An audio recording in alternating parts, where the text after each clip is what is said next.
Yun mga abel. Good afternoon. Good afternoon sa inyong lahat. Yan. Ano oras na ba? Yan. 5:56 na ng hapon. Yan. Kasalukuyang nagpapakain pa tayo ng mga breeder natin. Yan. Tsaka mga flyer. So yun no. Makikita nyo. Malalaki na yung mga young bird natin doon. Yun no. Dalawa. Panlaro natin ng Kalapatids OLR. Yung isa.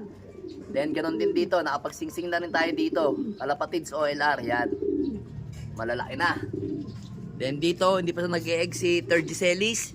Dito, wala pang pisa. Dito, walang pisa. Eto, may pisa na. Yan. Ayan na makikita nyo. Mapapansin nyo. Nag-iisang ikaw. Eto, napisa niya. Ang abel, oh.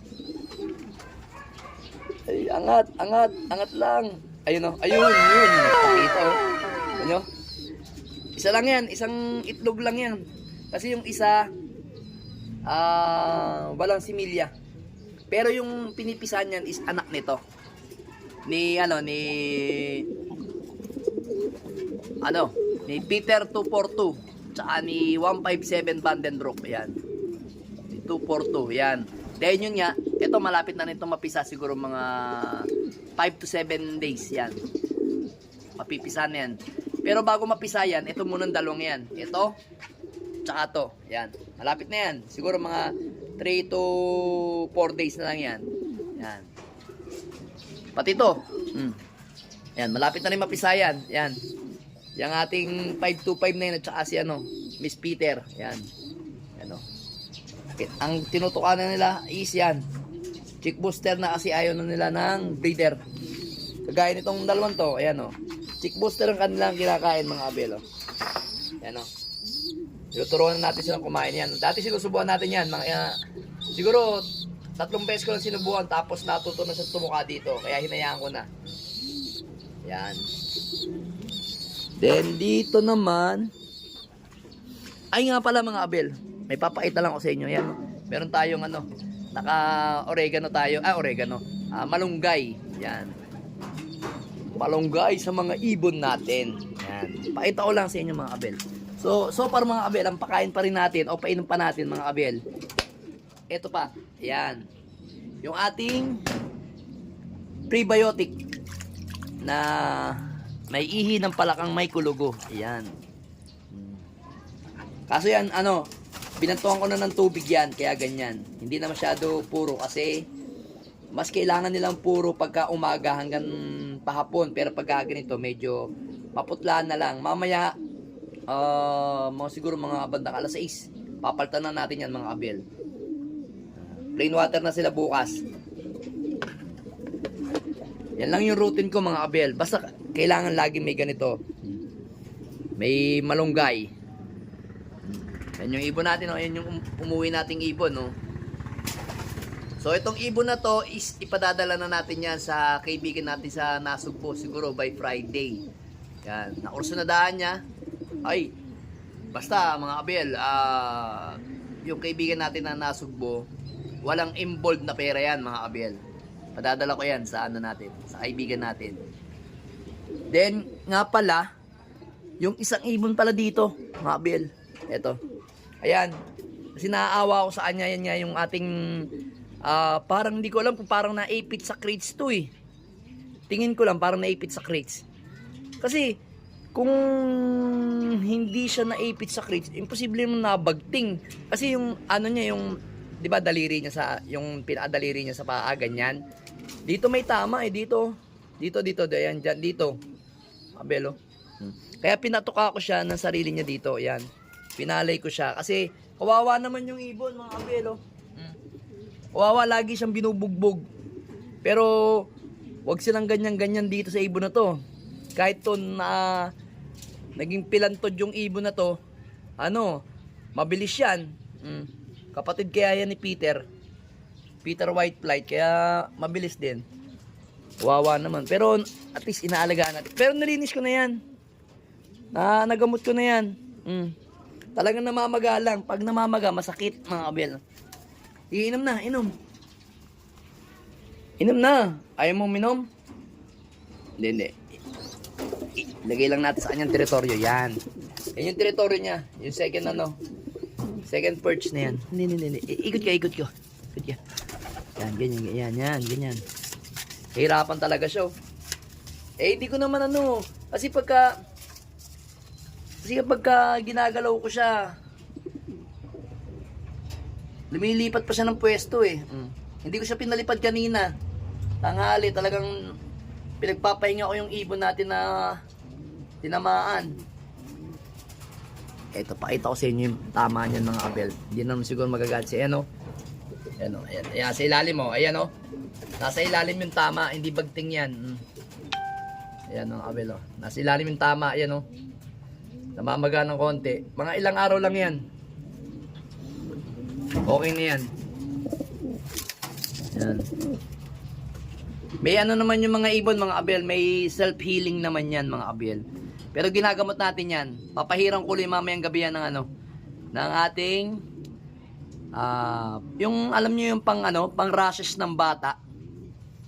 Kasi meron ako dyang sa anak ko pag nagka-rashes eh. So pagka nilagyan ko yan, kahapon nilagyan ko, kanina, kagabi. Pero kanina umaga hindi ko na nilagyan kasi pagka nilagyan ko yan, matatanggal lang kasi gagalaw ng gagalaw yan. Iba pa rin pagkagabi ginamot. Nagpapahinga lang siya, nagre-relax yan. Lalagyan natin yan mamaya mga abel. So ito mga young bird natin, no? Papakulan na natin yan sa isang araw. Malalakas na sila eh.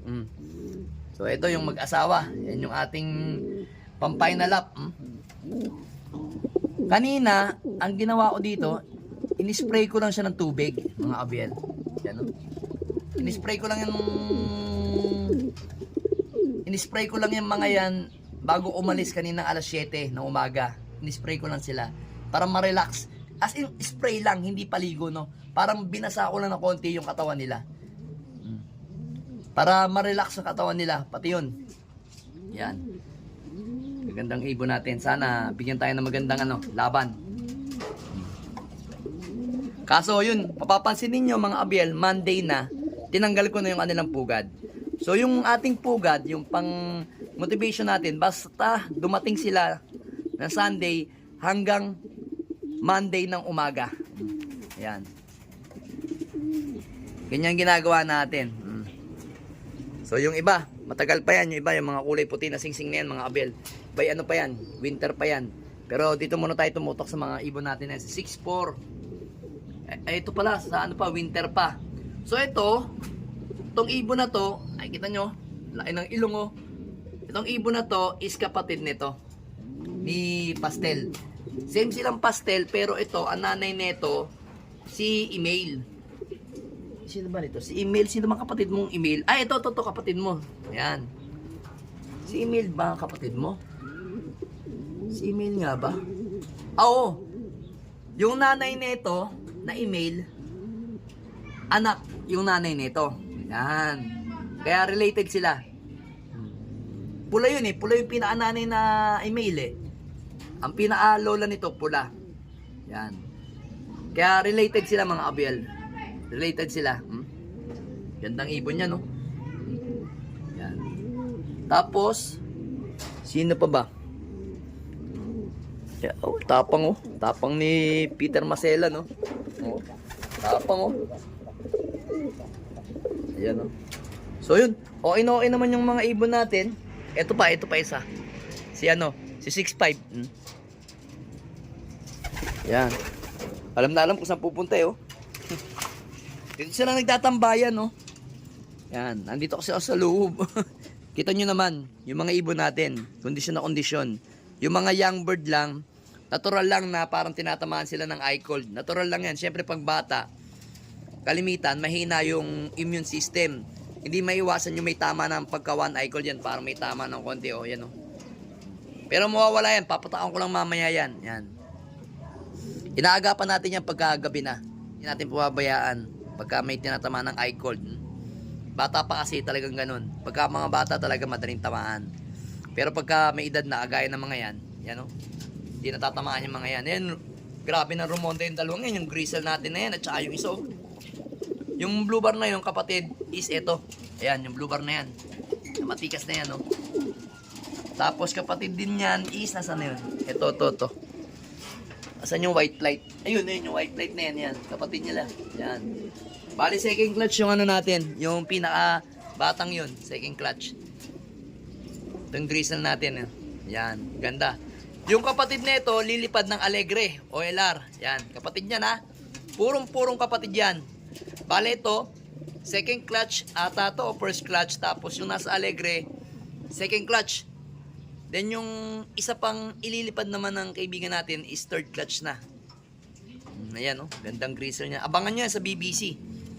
All-bird nga lang. Hindi kasi tayo umabot sa singsing eh. Kaya, na-all-bird lang natin. Sayang din to, oh. May edad no. Kung hindi lang nabasag ang singsing nito, panlipad din natin. So possible, stock bird na lang to mga kabel. Tayo na magbe-breed dito para meron tayong lahi ng gristle natin. Bale, ang lahi niyan is Louis Vandenbroek. Alright, let's go!